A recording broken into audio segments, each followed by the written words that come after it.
I don't think the babies will survive. Today's fishing left us really traumatized, and we didn't know what to do, so in the end we just ate it. So let's wind back and see what happened. So today we are going to Farewell Spit to do a little bit of winter fishing. Farewell Spit is a pretty interesting place to go fishing here on the South Island. Not on the side that's facing Golden Bay, but on the ocean facing side. Interestingly, it's the most northern tip of the South Island of New Zealand. When you look at it on the map, it's only like 167 kilometers to New Plymouth. It's on the same latitude as Palmerston North, and if you were to go straight up north in a straight line, it would be 600 kilometers to Kaitaia, basically. The Farewell Spit is 26 kilometers long, and it's basically a shifting sand dune, the biggest spit in New Zealand. Fishing wise, we can park a little bit past Puponga on a farm car park, and there's some walking tracks that go along the Farewell Spit, but you can also walk across to the other side, and then you get to the ocean facing side. Alright, so we arrived at the Puponga farm, a car park. In summer this place is shocker. There are usually so many people here, but now in the middle of winter there are only 2 more cars, so we got the place to ourselves. We got today it's a small backpack with the essentials for surf casting, because it's about half an hour walk over to the spit. We're gonna take our aero drone. We got ourselves our electric reel, as you've seen the Daiwa Tanacom, but in order to take it over to the other side, half an hour walk with battery and electric reel gets a bit heavy, so we're just gonna take our manual gear and wind manually today.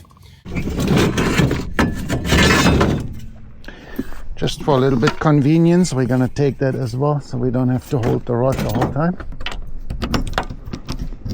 Okay, we're ready to go. That's the start of the farm track right here. This dune over there, this is where we just have to go over. And then right on the other side is basically the Tasman Sea and a beautiful beach.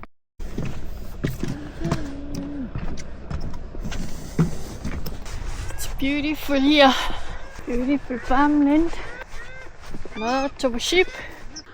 Alright, we walked over the farm now, and we just arrived by the hill. So I think that's where the track crosses over towards the ocean side. Someone has built a fireplace or something here. What is that? Stunning tree here. There's a bit of a junction, only 5 minutes down towards the beach. Oh, I'm getting warm. It's not a steep hill to go over, but I'm wearing all my winter clothes. Last night was freezing temperatures. Had ice everywhere on the lawn. So that's why we're coming out here in the middle of the day rather than early morning. And there's the first glimpse of the beach. Look at this. The condition couldn't be any more perfect. I don't want to get wet feet. Go through here. So it's actually the west coast we're fishing at, but this beach is north facing, completely north facing. Check this out. It's a low tide and it's incoming tide right now. Over there, this reef that's sticking out there is called Fossil Point. A little bit past those hills there is Cape Farewell. And then on this side we got the Farewell Spit sticking out into the sea for about 26 kilometers.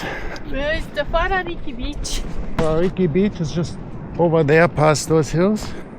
We made a video there before on Whakariki Beach. Yeah, voted as New Zealand's most beautiful beach. Now we got to be a bit careful with any rocks in the water when we do drone fishing. So we're not going to go too close to there where this reef is. We're just going to go straight out here and set up our drone. If it was summer here, pack of people and tourists. But here, look, no one around. Phew. And then as the tide starts moving in, we're just going to move backwards with the drone a little bit.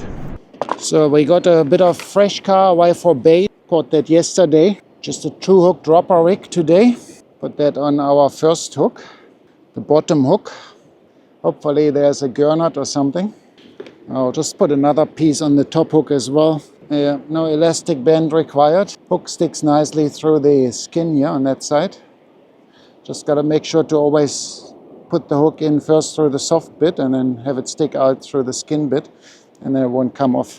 Using a 5-ounce sinker. Not so sure what the current will be like. At the moment it doesn't look like there's a lot of current, so should be fine. So we're ready to fly out our first bait. The water is already starting to come in here, as you can see where I put the rod holder in earlier. I think the tide will be coming in fairly quick now. Yep, that's good. Got our arrow fast clip on here so that we don't accidentally lose the drone. The drone will make fishing here much easier because it's such a long, shallow beach, and to reach the deeper water. Okay, ready to go? The home point has been updated. Please be mindful of the new return to home point. We're gonna go out maybe 400 meters.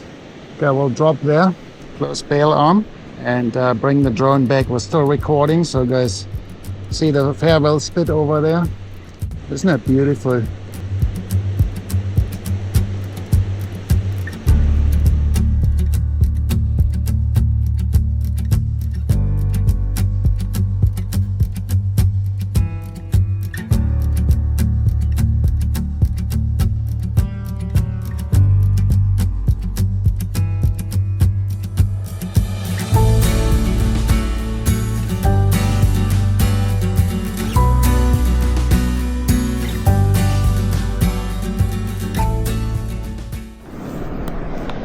All right, our first drop is complete.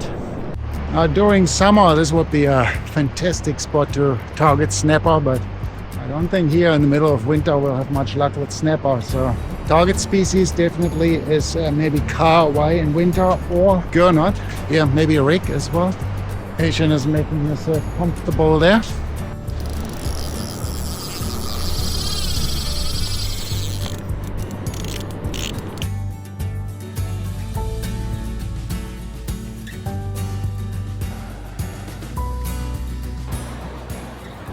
Well, now I remember why I bought the electric reel here for winter fishing. We're just checking our bait. It's about 400 meters out there, and it is a little bit of a wind to get that back here just to check the bait and rebait the hooks. Yes, the kahawai did not work so far. Thought we had a bite on there, but obviously not.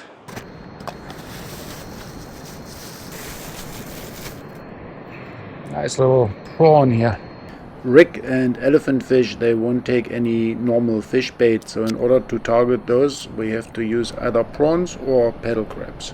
I like to have the hook always stick out a bit like this at one end. That will be easier for the fish to take the bait then. And we got a nice big hook exposure here. What do you say, Haitian? Are you hopeful? I was hopeful when I arrived here, but after one cast, nothing happened. My hope is 50%. So no desperation, just 50% hope. That's not too bad then. As long as we don't have desperation. The home point has been updated. Please be mindful of the new return to home point. 350 meter drop, prawns, and hopefully this will work a little bit better this time. Let's see if we get a bite on that. A nice rig would be perfect. Landing. There we go. Turn off everything to save battery. This prawn is better be working because we only have one prawn to use today. And if we lose that for some nibblers, then that's it, Asian. Then we can only fish with kahawai. We were getting a bite just now. It was only a small nibble though, but at least it means a fish has found our bait. Asian reckons something is on right now. It's heavy. It doesn't bite, but heavy. Just the sinker maybe. You want me to try? Doesn't bite, but heavy. Maybe it's a rig if we're lucky.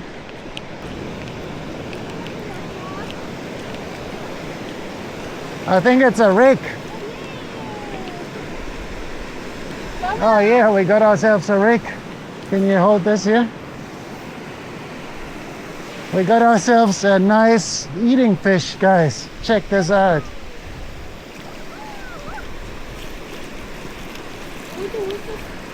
That's small.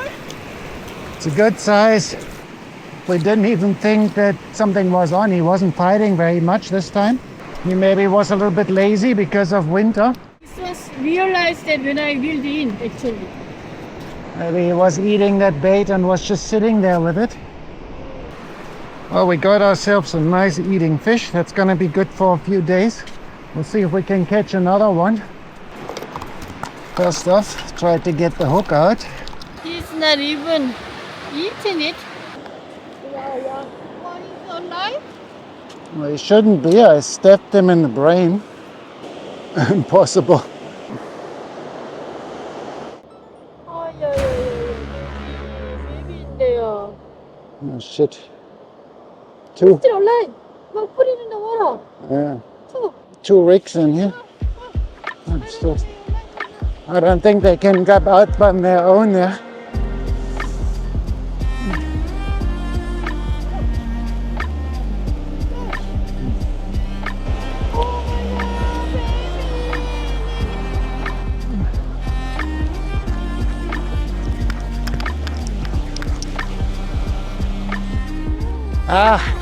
We always try to avoid catching a pregnant rig and try to release them. I didn't realize it was pregnant, unfortunately. I don't think the babies will survive. They were alive in there, but that's a bit of a shame.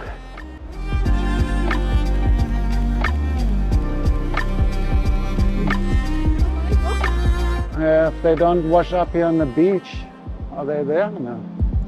Killing a pregnant shark accidentally, it was pretty traumatizing, but hang on, it's gonna get even crazier in a minute. Cut the head off and everything. Whew, the water is cold.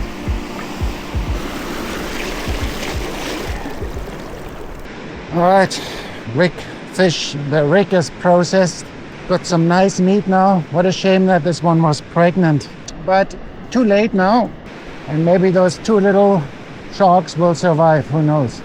They swam off, they're not here anyway, so they managed to get into deeper water without being washed back onto the shore. Now, I'm not so sure, the prawns are still on there. Maybe we just put on the car wire and see if we can catch a gurnard. Could have just flown the same bait out again, but what am I going to do with two rig, right? We don't want that.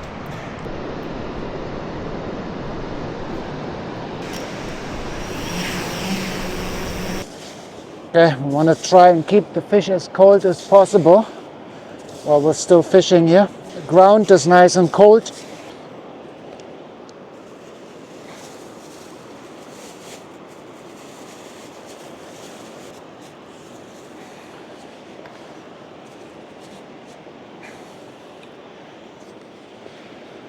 Okay, should keep it cold.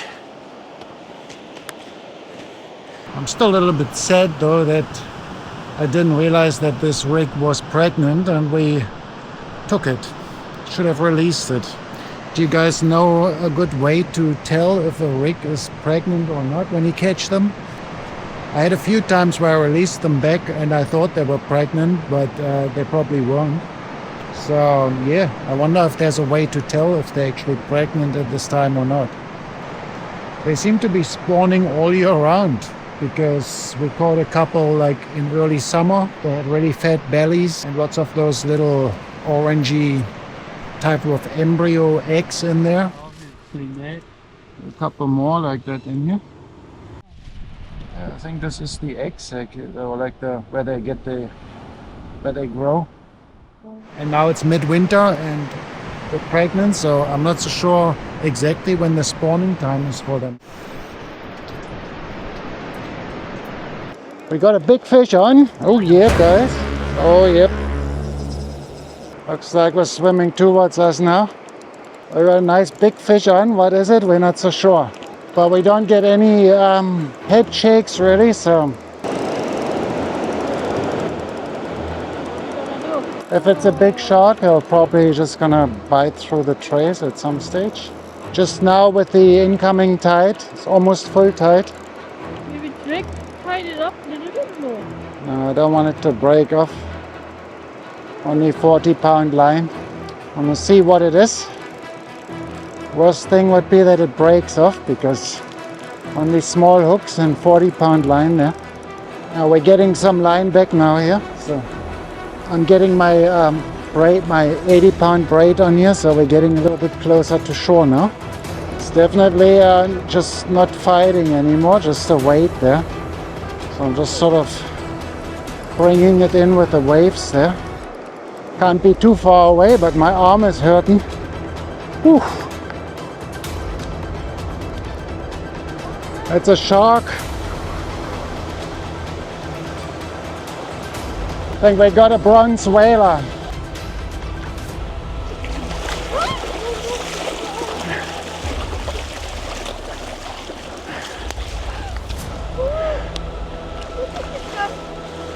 He was giving us quite the fight. I think we have to cut the line loose. Hang on. We'll have to cut the line here, close to its mouth. And I don't think we can get the hook out.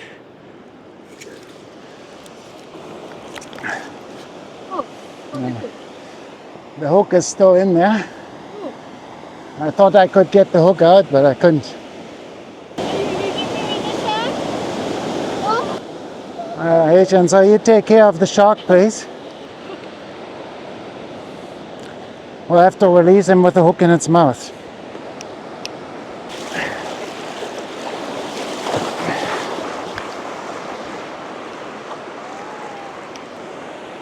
He's going. Well, we didn't expect to catch a big bronze whaler shark here. I'm not so sure if it was a big bronze whaler or if it was a big school shark, to be honest. Anyway, he had pretty big teeth, so I was a bit worried about my feet there for a moment, but we managed to get him out there and he swam off. Unfortunately, my camera battery died and I couldn't show him swimming off. But he swam off and he still got the hook in the side of his mouth, but no line or anything, so that should rust out fairly quickly. Well, we got another bait as well for later, a kahawai. Well, after that excitement, it's time to pack up and head back. Make sure our rig from earlier stays nice and cool. I want to get it in the fridge as quick as possible.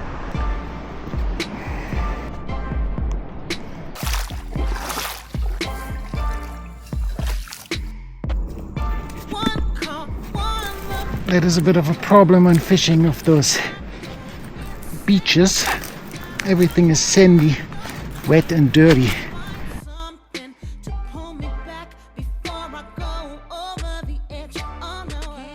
Tasty tender meat. Nice cheese. It's a fish pie with rick, potatoes, Yummy. cheese, Looks so good. peas. Wow. Oh, yeah. What? Super soft. The rig was soaking in milk for 2 days, Wow. and now it's like... Melt in your mouth, you mean? Let me try. Very normal. So tasty.